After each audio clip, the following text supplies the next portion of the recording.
The Phoenix Suns came away from week number 1 of the NBA season with a 2-1 record, although not a lot of games played for the star players. On today's episode of Locked On Suns, our key main takeaways from week 1 of Phoenix Suns basketball. Let's go.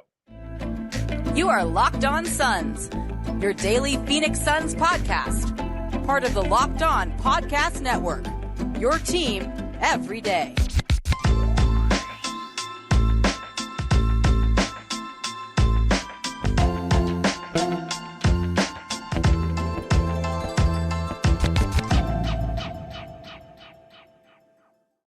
We are back. This is Locked On Phoenix Suns. We're part of the Locked On Podcast Network, and I'm your host, Brendon Kleen, a credentialed media member covering the Suns for the past 7 seasons, a writer at Suns.com, and the host of the Just Basketball Show, wherever you get your podcast. Thank you for making Locked On Suns your first listen. Here on this Monday, happy Monday, 2 home games, although I think most of you locals are a little maybe more worried about the home World Series games. I know I am. Brandon is as well. We will do your basketball film, maybe so you don't have to pay attention to the Suns. We'll get that done for you. But either way, wherever you are coming from, whatever your baseball team might be, we appreciate you spending your Suns fandom with us Monday through Friday. We're free and available everywhere, so just hit follow or subscribe wherever you are finding this show. Get it in your feed Monday through Friday. Become an everydayer right along with me every day from here through the end of the season. Today's show is brought to you by Prize Picks, the easiest and most exciting way to play daily fantasy sports. Go to prizepicks.com/LockedOnNBA. Use the code all lowercase LockedOnNBA for a first deposit match up to $100. Brandon and I, that is Brandon Dueñas. He is a writer at Bright Side of the Sun. We are going to go back and forth, very straightforward for today's episode. We have seen 3 Suns games. There has been a week of NBA basketball. What are our takeaways? What are our observations about this team? Surprises, reinforcing what we thought, maybe something we never expected to see. We'll see where the show takes us. Brandon, I will start us off. I just think it's pretty simple. Kevin Durant is really good, and he can carry this team. And I think, especially when it comes to half-court offense, like you can, and I did, like on Thursday night, pick a little bit of a nit in, okay, that can only take you so far. The other guys need to step up. How is this going to look when Booker and Beal are back? Like, it opens the door for other questions. But the bottom line is he almost beat the Lakers basically as his one-man own offense. And then he did beat the Jazz basically as that, although the transition stuff worked a little better in that one. He's just great. And it's nice to get a reminder of that as we get through our first full regular season with the guy.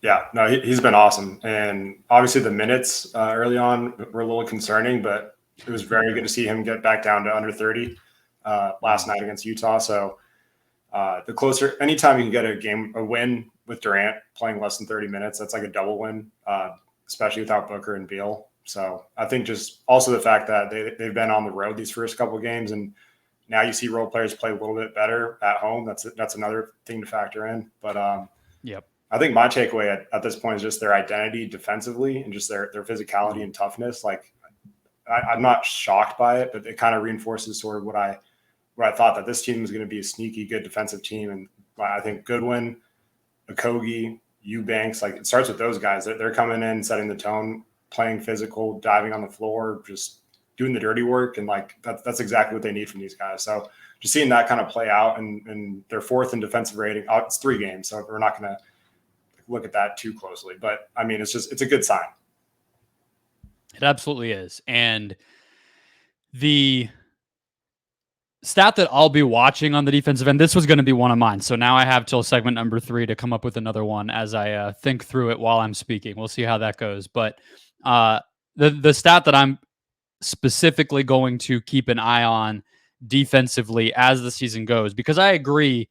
I think that there are things that they're doing already regular season wise that will work. Like I think you're seeing some moments where Nurkic is able to protect the rim. I don't think it's a worst case scenario with him on that side of the floor yet, like we thought it could be. We'll see how, scheming for him every night in a playoff series goes, but that's for a long time away. What I'm looking at though is, do they force turnovers? And more than they did last year, more than, like the top half of the league maybe, and kind of really have the defense consistently lead to offense. Because that was the other thing about the Saturday game against Utah is it was the first one where you really felt that. That's why it got so easy. That's why Durant didn't have to do as much, although he was still very good, is they just were downhill all night. I think they had 30 points off turnovers. I think they had like 20-something of them that were fast break points. And Utah just looked like they had no plan. But can the Suns do that against better teams? Can they do it consistently? That'll be cool to see, because then you're just at another level where it's really like impacting games and scaring teams at a certain point.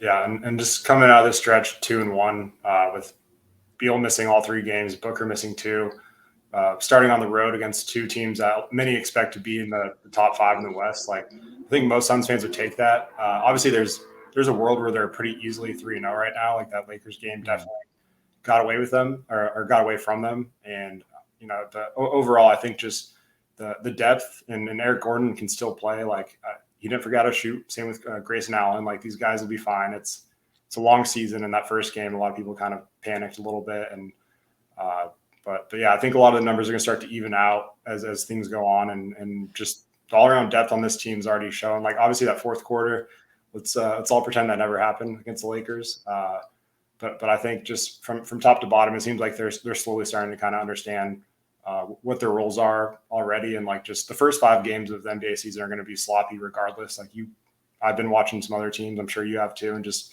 the quality of play is not at its peak. Let's just say that at this point of the season. So I think that also has to be part of like the expectations for watching this team and their opponents as well.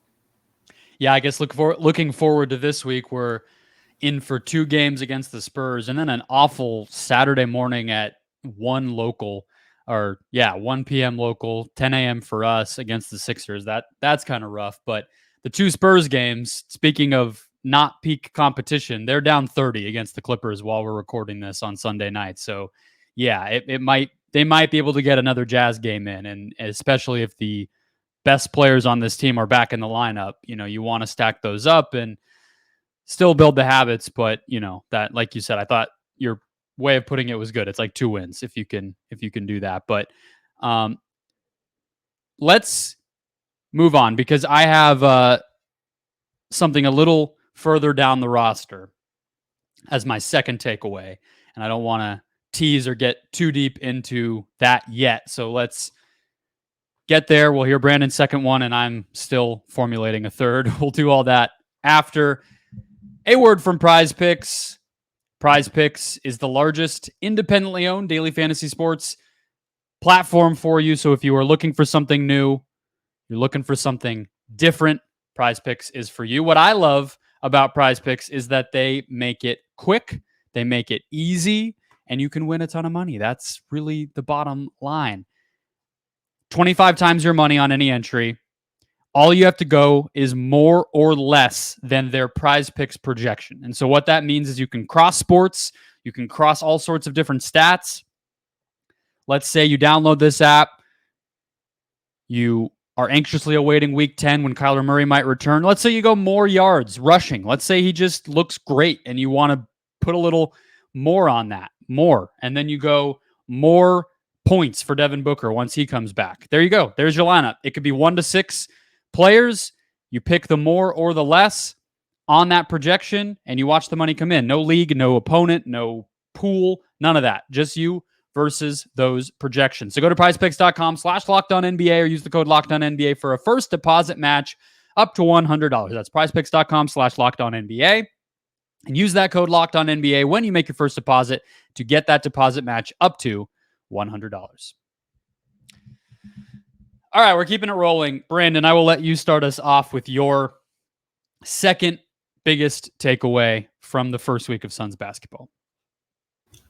Overall, for me, it's just the offense is all things considered, like factoring Beal and Booker missing games, and they're still able to have these explosive quarters like we saw last night, regardless of the opponent. It's scoring 40 points in a quarter, and then I think 37 in another one.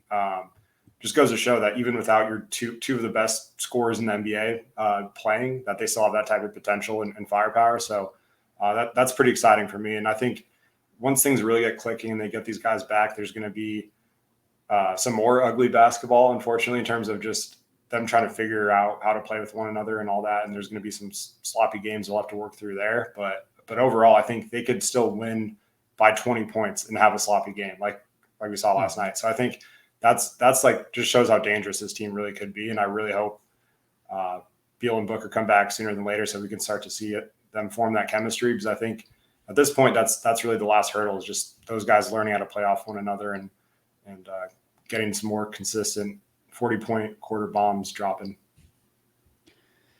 Yeah, just to go through the numbers again from the win over the Jazz: 23 fast break points, 30 points total off of turnovers, 64 points in the paint, and 28 free throw attempts. Like, all those indicators of just, are you taking the right shots? Are you getting easy ones? Are you scoring efficiently?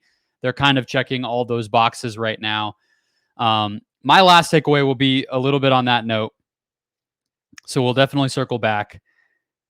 I think, and if you have thoughts on, I'll talk about this a little more on Tuesday's show, but if you have thoughts on what it might look like or what you're watching for when they do come back, now that we've seen a little bit, I think that's good way to add to what we've already seen them do. But I'll give mine in the meantime, which is the young wings are a little further away than we thought. And in particular, Keita and Nasir Little, I think are, Little is playing more right now, but I don't think either one of them, I don't think even Little is making a huge impact. I don't think he's been I don't feel like he's a lock to be part of the rotation or earned fully Frank Vogel's trust yet. You could even throw Metu in there, although I don't really see him as a wing. I guess you could say young forwards and include him. He's also 26, so whatever. But I just thought one of those guys would just hit the ground running, and neither one of them really has. And I think long term, that is something you need one of them, and it'll be interesting to see who plays, what their kind of role is, and how they get comfortable, because without them, they're a small team, and I think you have to have the size to compete with some of the Western Conference opponents they're going to have to beat.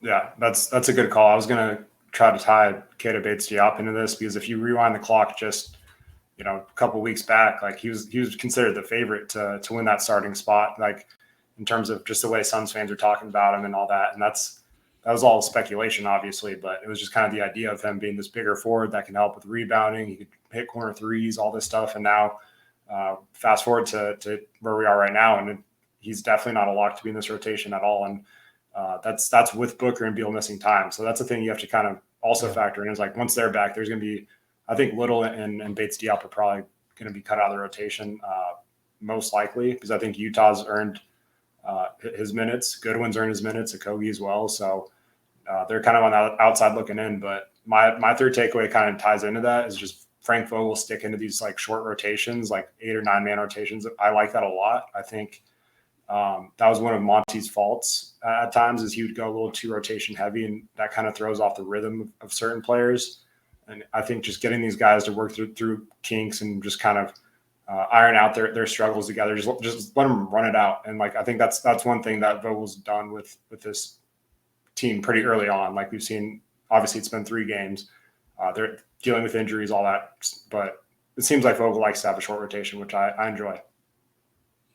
Yeah, I mean, I think you're right. When Booker and Beal are back, I think both Little and Goodwin are going to be out of the rotation. I think we will see it be the 5 guys who have currently been starting, or who did the past 2 games. Beal, Booker, that gets us to 7. Eubanks, Watanabe, and that might be it. That's 9, I think. So it's going to be somebody breaking in, and you definitely deserve a victory lap, I think, because you correctly were high on Yuta Watanabe from the minute that they signed him. And I would say his defense has been maybe even better than most people would have guessed. I mean, at some point, I think opponents will stop trying to take shots right in his face, because they're going to get tired of him blocking them. But for now, like, he's getting those on top of just, rotating and using his size and everything else. He's been everything you would have wanted. And the fact that Vogel trusts him so much also means those younger guys have yet one more person to pass before they're going to get their shot.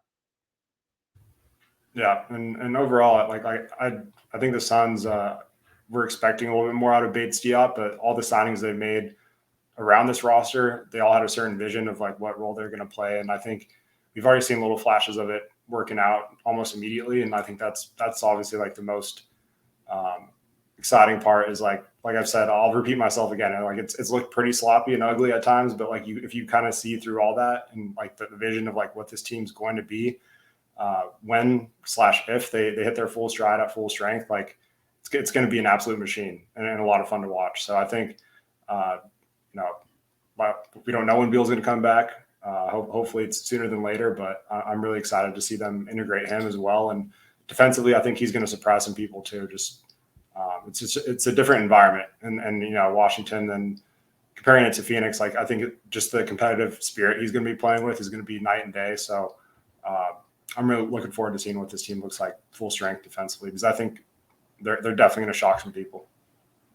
People thought Bates-Diop was going to be like Zach Lowe, Nate Duncan, like popular, well-regarded, like smart people who watch a ton of stuff and generally have opinions that I think, match like people in the league. They thought Keita Bates-Diop was like one of the most swing pieces in the league because of what he was potentially going to mean for this team. And he still could, but the fact that he's not just starting from like, all right, let's see what he can do with the spot in the rotation, but he's starting from like out of the rotation, needing to earn that. That's just further back than I think most anybody thought he would be, and we'll see how it evolves. All right, I have one last one on possession, how the Suns are owning the possession game. I'll just kind of preempt myself there and tease it for everybody. We'll get to some of the numbers behind that, some of the people who have done that, what that means for the future next.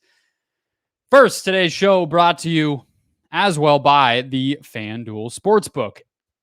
Score early this NFL season with FanDuel, America's #1 sportsbook and the official sportsbook of the Locked On Podcast Network. Right now, new customers get $150 in bonus bets with any winning $5 money line bet. That's $150 if your team wins. So, got to feel a little bit better about this one than some of their past ones, but that doesn't mean it's not tasty. You can, especially early in the NBA season, can catch some people napping. Plus, it doesn't matter what the actual odds are. You just literally have to pick the winner. It's not even really a bet. It's more like a pick, and that one's a little easier too.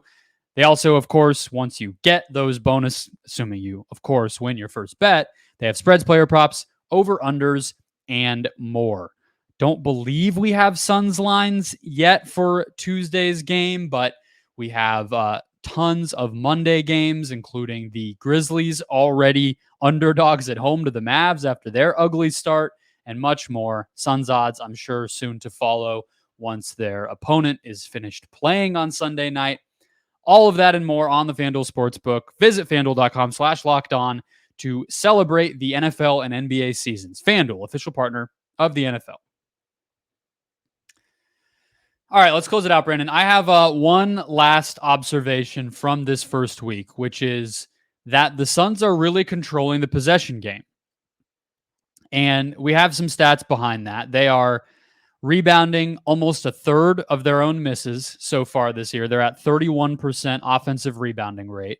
We talked a little bit about the turnovers and how that's come and gone, but I think they have the personnel to do it, especially if some of those younger forwards hit, because those guys can create turnovers for you. They are getting to the free throw line themselves, but they're also allowing their opponent to get to the free throw line. Again, this is all very small sample, but so far. And I think, too, the way that they have played half-court offense is pretty efficient themselves. Now, they've had a lot of turnovers so far, but I just think that by nature, we're just seeing it, but it obviously makes sense. Like, it's a lower turnover downside when you're playing like 1-2-3 pass offense versus, even though the Suns kept control of the ball with Chris Paul and Monty Williams here, when the ball's flying around, you're naturally going to have some chances where you end up turning it over a ton. So you kind of add all those different components up, and it just feels like they're not going to lose the possession game very often this season. That was something Vogel, it's why you bring him in, but it's already kind of coming true, which is great to see. Yeah, no, their offensive rebounding has been a huge part of that. As you mentioned, they're in the top 10 in the league in that, and I think they're third overall in possessions in the NBA. So just seeing them operate at that level, and a lot of that, you got to tip the cap to Kogi and Goodwin, Eubanks, all the guys crashing the glass, just creating havoc. And that goes back to my point I made earlier, just about the identity that they're starting to form like through those guys. And that's something that probably is going to catch a lot of like national people off guard, is like, this team is tough and hard nosed. Like that's kind of, you look at the big three, and you don't really think of like the dirty work, but Devin Booker does a lot of dirty work. We've seen Durant block some shots and do some little things defensively already. And I think, like I said earlier, I think Beal's going to surprise some people on that end too. So just overall, the entire, like top to bottom, it seems like they're trying to prove a point to the rest of the league that, we're not pushovers. Like you have to come through us, and we're going to fight you for 48 minutes. And that's just exactly why I like the Frank Vogel hiring. Like, going back to it, I said, like, his ability to form an identity out of whatever roster he inherits and builds, like that's his specialty. And we're already starting to see like signs of that. So it's only going to get better too. So I'm very much looking forward to seeing them at full strength. Kogi is 30th in the NBA right now in offensive rebounding rate. Now, that includes some guys who don't necessarily play a ton, or guys you wouldn't expect to see it because it is such an early part of the season. But still, it's funny to look at right now. 6'4". Exactly.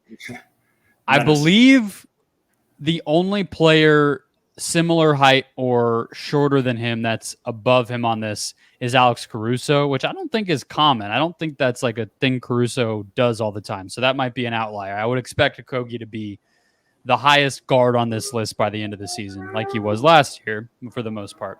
But here's some guys he's above right now: Nikola Jokic, Zion Williamson, Isaac Okoro, who's a little bit similar, Xavier Tillman, who is a starting center in the NBA, Kristaps Porzingis, Robert Williams. Like, he is impacting the game more as an offensive rebounder than a lot of actual bigs do, people who are paid to impact the game as offensive rebounders. And it's just obviously something he's going to have to continue to try to do, because he is not a knockdown shooter, but it's past like, oh, it helps him stay on the floor. Like, we are at like game-changing territory with him, because even though he might not get all of them, he also gets his hand on so many. So it's unreal, and it's really, it makes them a big pain to play. Like, I think that guy on the scouting report, the opposing coaches are like, seriously, like, our guys have to deal with that tonight, Yeah, no, that's a great point. I think all the extra possessions he creates, especially with this offense, you're giving Kevin Durant another chance, like another clean look. Like, good luck. Like, and that's gonna only get better once they get those other guys back. But I think this team's awesome. Like, they have a 6'4" guard that's just one of the best offensive rebounders in the league. Then we have a center, Nurkic, who's getting like 6 assists in a game, and like, it's just a very backwards team. And I'm here for it. They have a lot of people doing things that are a little unorthodox, but it all makes a perfect blend together. And I think, I'm really looking forward to Kogi continuing to go out there and annoy his opponents, because him and Goodwin, every time they pick up full court too, you can kind of see the opposing point guard just kind of roll his eyes a little bit, or just like point to the two guard and say, like, you come up and dribble. I'm done with this. So it's awesome. He's kind of the last guy we haven't talked about, I guess, so we might as well. Have you liked what you've seen from Jordan Goodwin? Do you think, I said earlier, I think he'll be out of the rotation when Booker and Beal get back. Do you agree? What have your thoughts been on him? Because I think he's had to play a much bigger role than any of us expected to start the season, just with the injuries. Yeah, I've liked what I've seen from him. I probably lean towards disagreeing with that. Now, I don't think he's going to get a ton of minutes, but I think with how him and Kogi just provide that that toughness and identity they're trying to form, like it's going to be tough to keep him off the court. And I think he's one of those players that's better in a smaller sample because then you could really get the 12 minutes of just unleashing hell on your opponent, and it's you're not worrying about him creating too much. And I think he'll look a lot better playing next to guys like Booker and Beal. So I think there's going to be it's going to be tough to find minutes for him because you already kind of nailed that they have that top 9 locked in essentially once those guys are back. But to me, he's a clear 10th man right now at the very least once they are back. So I think there's going to be some room for him to play, but do I expect him to continue to get 20, 30 minutes? No, absolutely not. Yeah, I mean, it helps that him and Okogie both play bigger than they are. So it feels like, well, that's a lot of guards, but Okogie definitely doesn't play like a guard, and Goodwin defensively at least can guard up. And, like you're looking at the Spurs, like Kelton Johnson's not big, their bench, it's like, nobody. So in most nights in the league, it's like that. And I think that could help both of those guys, but especially Goodwin, who is fighting for a rotation spot, kind of keep it and still make an impact, even though, he might play the same position as those guys returning. But we'll see. We'll have recaps of all those games and much more this week. So hit follow or subscribe wherever you're finding the show. Read Brandon and the team's writing at Bright Side of the Sun, and I will catch you guys tomorrow.